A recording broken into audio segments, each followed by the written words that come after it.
On that Thursday, born, it's a Thursday, and I'm very, very, very excited to bring you Let's Talk Showbiz here on JoyNews on Multi TV. Please settle in. I will serve you with everything happening in the world of entertainment.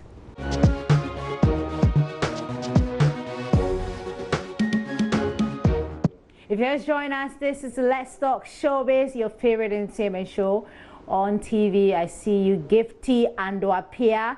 You don't have to do that, but let me just give you all the stories that you want in the world of entertainment. I'm talking about the Minister for Tourism, Culture and Creative Arts. There was a Meet the Press this afternoon, and of course JoyNews was there, and she actually spoke about the year of return, what Ghana benefited from it, what we are yet to benefit from the year of return, and everything that the year of return will be bringing, all the stars and everything. It's right here for you. Indicated that for the year of return 2019, as at September, we have received about 750,000 persons visiting the country, and it is estimated that each tourist who visits the country spends in the region of $2,589 US. And so if by the end of this year, we are projecting that about 1.1 million people would have visited Ghana. So if you multiply 1.1 million persons, and each person spending an average of about $2,589 US, then you know that we are generating a lot of much needed foreign exchange for the country. Thank you very much.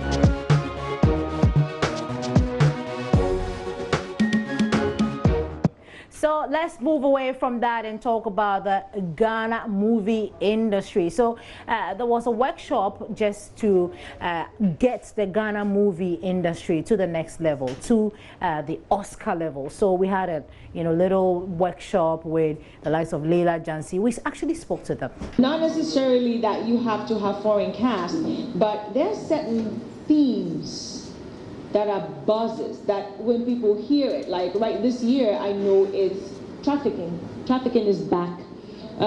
This year and next year is going to be trafficking. It's going to be prison reform, right? It's going to be immigration. Those are the buzzwords. So you have to pay attention to what are the buzzwords. If you want your film to go to the Oscars, you have to go to the theaters before. Theaters first. Before you, if you do that before, then it's, and these days is internet. You can't fake it. You can't say that oh, because it's Oscars, I'm going to just release it and cover up.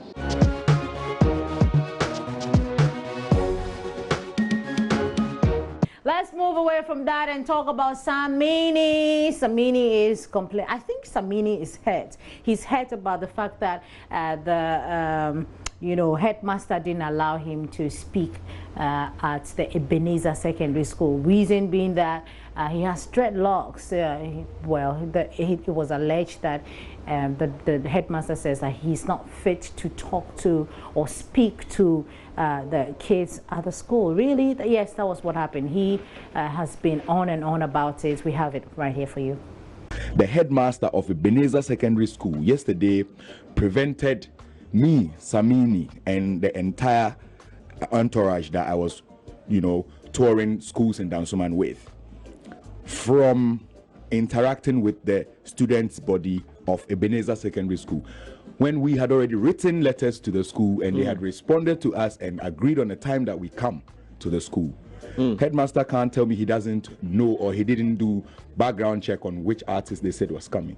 You could have quickly sent us a notice and say, we're sorry, we can't have you for XYZ reasons. Don't have me drive all the way to the school, come to your office, then you said you were busy in a meeting, so we should go and have the interaction with the students. On my way downstairs, you now come back downstairs and then have a word with me. The man started like it was a joke, telling me, well, so if you don't dress like this, can't you do the music?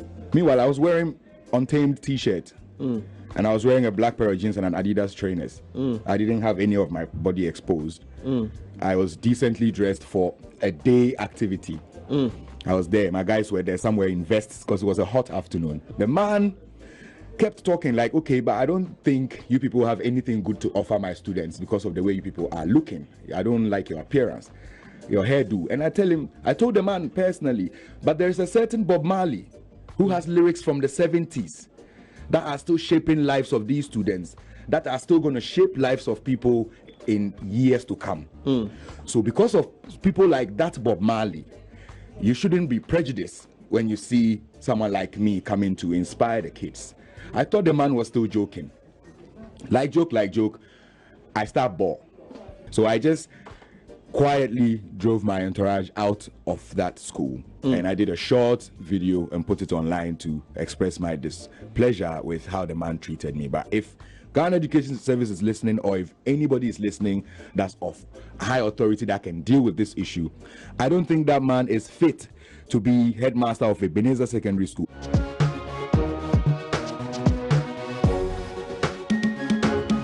Well, the same Samini is advising everyone not to pray through social media. Don't type your prayers through social media. Don't hashtag God, because prayer is supposed to be between yourself and God. Put it on social media for validation, whatever it is that people are looking for. I know I am guilty. I do that all the time on my WhatsApp.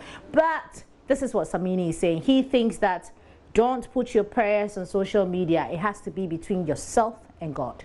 So if you're online typing to God on Facebook, my friend, wake up from your slumber. Dear God, I want to this. He is not on Facebook. He doesn't live on your Facebook wall. God is everywhere. Twitter, he's everywhere. Don't tweet at God. Think about it. Talk about it.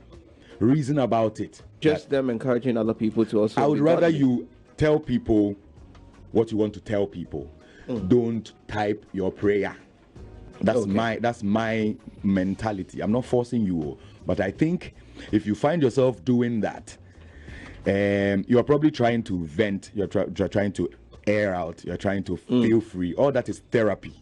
Okay. But know that coming from a deep spiritual side, I'm telling you, rather find time, think about what you're typing, and try and connect God and look for the answer while you're asking him in that process, rather than trying to write the most impressive prayer so that your likes and your comments will all come and praise you for being the most prayerful and good person on social media. You are lying.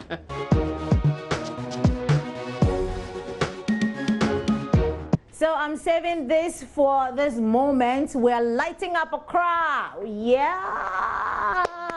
So this was put together by Jandel and of course the Ministry of Tourism, Culture and Creative Arts. Yes, we are lighting up Accra. Why are we doing that? We have all the details here for you.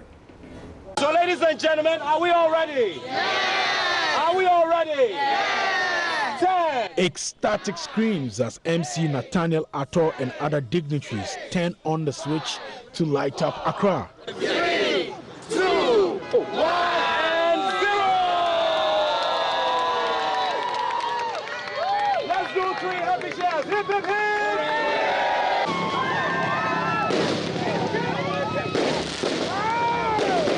Motorists who knew the state of the ridge runabout were awed as they drove back home. Accra, the new city of light. So as you can see, we have used a lot of materials that are locally available. Bamboo, metals to create these triangles. We've used wood, plywood. We've used metal over there. Everything has been local. We've used raffia to create the balls in order to hang what you see in the trees and all that kind of thing. So we have also been sensitive to the year of return concept, and that is why we brought in the canoes.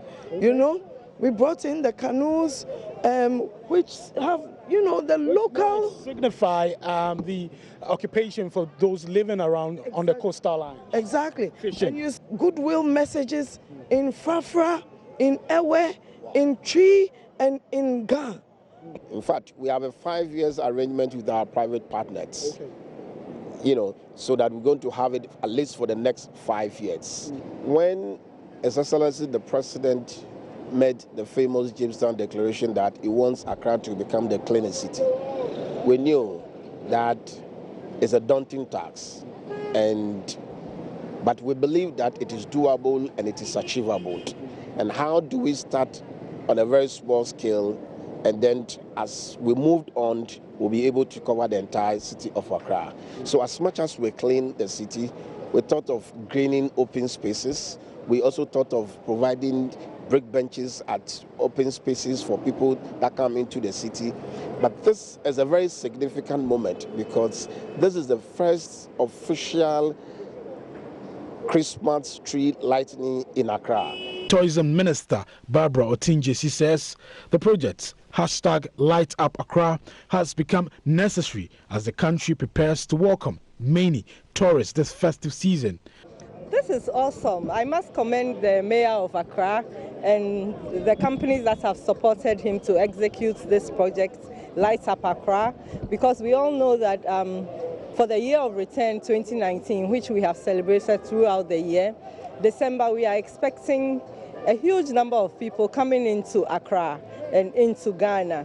And we need to present something good, something amazing to all of the people who are coming to Ghana because they have heard so much and they have decided to travel to Ghana. We don't have to disappoint them. And this is Christmas time, and Christmas is about lights. It's a festival of lights. So we need to light up Accra.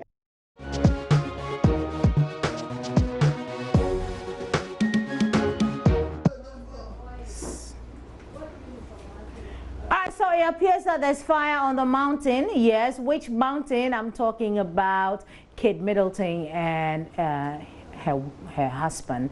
There's something really going on. We don't know whether it's true or not. So just watch this video and judge for yourself. That'll be all for the show today. We appreciate your time with us. We love you. Please join us same time tomorrow. Let's wrap it all up. The Friday edition will be lit.